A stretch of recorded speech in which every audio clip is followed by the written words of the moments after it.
Okay, so where we last left off, we had just finished up talking about the different patterns of interaction between minority and majority group relationships. And now we're going to talk specifically about the social standing of a variety of different racial and ethnic categories in the United States. So on your study guide, your next bullet point will be WASP, and we'll get to that in just a little bit. But I'm going to give you a brief overview of basically historical and present day social standing of each one of these groups, and I'll highlight when we come across bullet points on your study guide. So in terms of Native Americans, most of you are probably pretty familiar with the history of Native Americans, and we're referring to the group of individuals who first settled in the Western Hemisphere and probably are one of the few groups in the United States present today that can truly say that they are native to the United States. Around the 15th century, the number of Native Americans was around 10 million in present day United States. By 1900, after white progress and European settlers had arrived to the United States, that number had dwindled down to less than 250,000. They truly have experienced centuries of conflict, genocide, cleansing. They have basically never been the same since any type of governmental treaty had impacted them.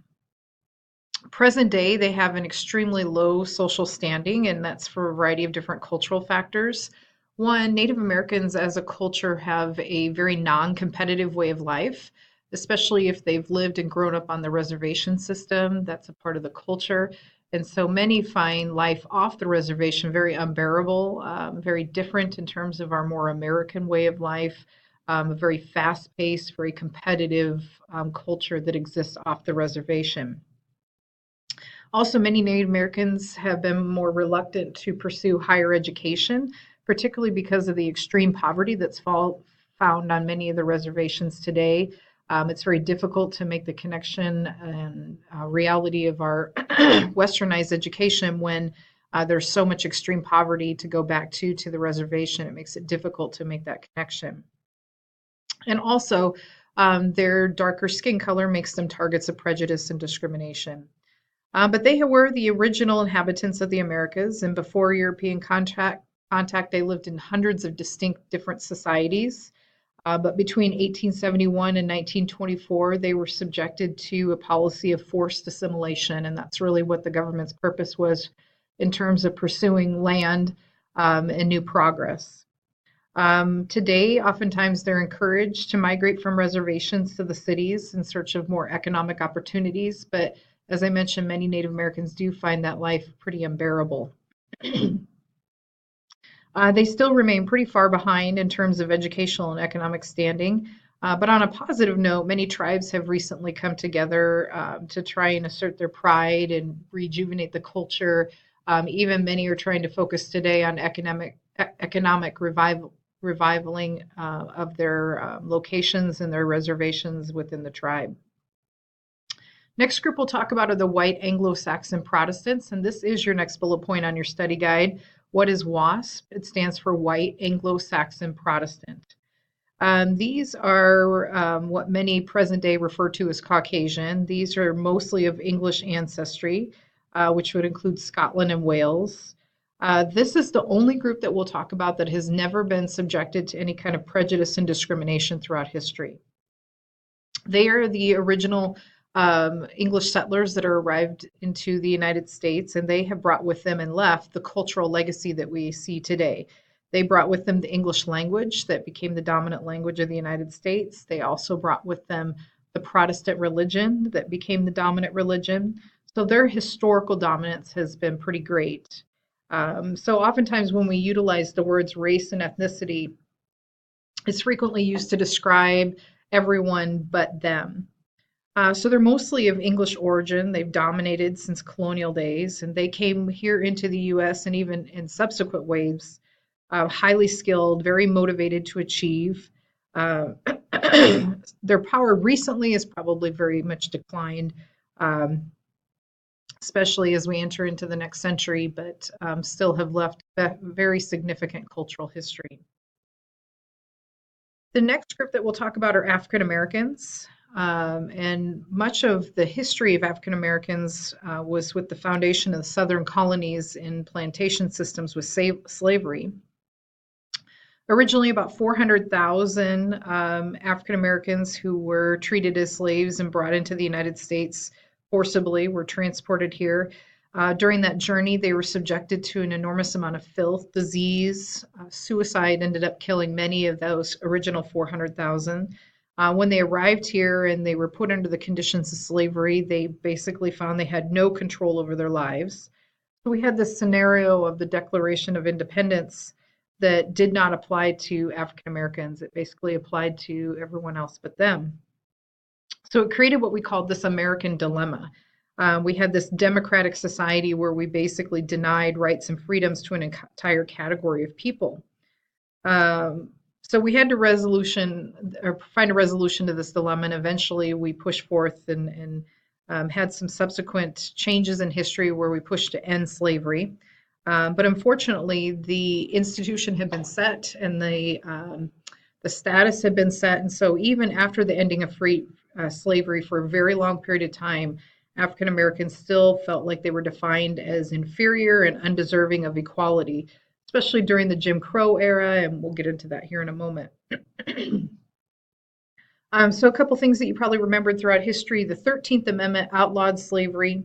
The 14th Amendment gave anyone who had citizenship, or gave anyone who was born in the United States, gave them citizenship. The 15th Amendment gave people the right to vote who had citizenship. And then I mentioned to you the Jim Crow laws, and that's basically what institutionalized discrimination after slavery ended. And it basically segregated the United States into two different racial caste systems. So it wasn't until about the 20th century that we really started to see some pretty dramatic changes around the 50s and the 60s with the civil rights movement, the Black Power movement, where it started to give African Americans more of a sense of pride and purpose. Still, even despite all of these gains, many African Americans still feel that they occupy a lower social position in the United States. But they have had pretty remarkable educational progress since 1980. Asian Americans, this is another group that's had an enormous amount of cultural diversity here in the United States. They have been commanded attention and respect as high achievers, and that ties in with your second essay of the model minority. And what the model minority is are individuals who have faced and suffered discrimination and prejudice, all the while doing so in silence and still succeeding. So you need to know that for your essay. And Asian Americans in particular have been deemed the model minority because they have been very successful while still suffering in silence. The problem is this is a very misleading stereotype because it really hides behind the fact that there are many Asian Americans that are still living in poverty all the while.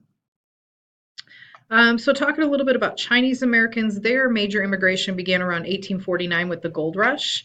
They were one of the first Americans or first individuals in the United States that were subjected to exclusion. We had passed laws under the Chinese Exclusion Act to exclude them and bar them from our country. So they experienced a great deal of racial hostility and basically ended up moving to urban locations, and then which later became established as our present-day Chinatowns. Secondly, we'll talk about Japanese Americans. Their immigration came into the United States around the 1860s. They came in fewer numbers. They came knowing the English language and they came knowing the culture, so they didn't experience as much discrimination and prejudice initially. Their crisis really came after the bombing of Pearl Harbor, which is your next bullet point on your study guide. Who was imprisoned during World War II? It was your Japanese Americans. That's when the rage started to be directed towards the Japanese living in the United States. And so they were detained in military camps following the executive order. 2/3 of these individuals were what we called the Nisei, which is a generation of Japanese Americans that were actually U.S. citizens. They were detained in this internment until 1944, and that's when Congress they decided to end the internment and eventually released all the Japanese Americans. In 1988, Congress actually awarded $20,000 cash tax-free to each victim, surviving victim of the internment, for the injustices that they face for being interned as U.S. citizens. But their median U.S. income today is probably about 35% above the national average. They've experienced, above all the groups we'll talk about, the most upward social mobility and cultural assimilation. Some of your recent Asian immigrants, Koreans, Filipinos, Samoans, Vietnamese, they're the ones that are coming with lower skills but very strong entrepreneurial spirit coming into the U.S. They're the ones that probably face most of the prejudice and discrimination upon arriving here.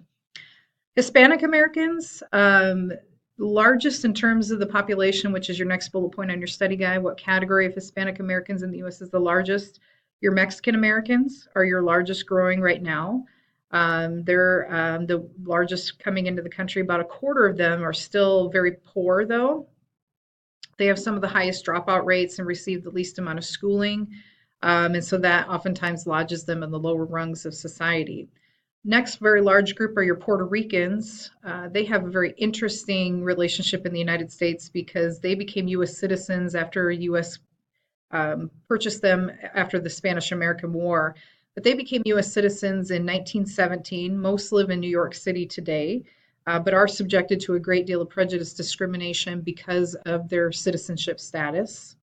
And then the next largest Hispanic growing group is the Cuban Americans. About 1.2 million live in the United States today. Most largest location would probably be in Miami. That's where most Cuban Americans settle, and many have come here into the United States because of the conditions in Cuba. Next group we'll talk about briefly are your Arab Americans. In terms of Arab Americans, basically what you need to know and understand is that this is another U.S. minority group increasing in size. Many Arab cultures and Arab Americans are following of the practice of Islam. The big difference you need to know and understand about Arab Americans is that Arab is an ethnic category, Muslim is a follower of Islam, but also, again, a very diverse population. They're the ones that are experiencing the most prejudice and discrimination right now in the United States, basically because of the 9/11 terrorist attacks, but they are growing. And then lastly, talking a little bit about white ethnics, these are the non-WASP groups. So these are the individuals that have come in history from Ireland, Poland, Germany, Italy, and other European locations. And that's what you need to know in terms of your bullet point. What ancestry are white ethnics? They're the non-WASPs from Ireland, Poland, Germany, Italy, and other European locations. So this group did suffer a great share of prejudice and discrimination upon first arriving here. Many were very poor when they arrived here. Many had different dialects that made them stand out. But today they're pretty much fully assimilated, indistinguishable from many other individuals in the United States, and pretty much have gained a pretty strong foothold in businesses, trades, neighborhoods. And now many of them have their ethnic heritage as basically a source of pride. And then the last couple slides here, you can progress through them. They basically just highlight present day social standing and location and concentration of each one of these groups that we'll talk about. And just to highlight, looking ahead, again, to reiterate from this chapter, I want you to understand that the United States has always been and always will continue to be a land of immigrants. And so we just see a different time of arrival. We see different groups that are coming into the United States, and that fluctuates throughout history. So we should have covered everything for chapter 11. Both essays have been covered at this point, so feel free to stop and go back to anything you need to rehash or maybe take a little bit more notes in. Otherwise, for next Wednesday, be prepared to move into chapter 12.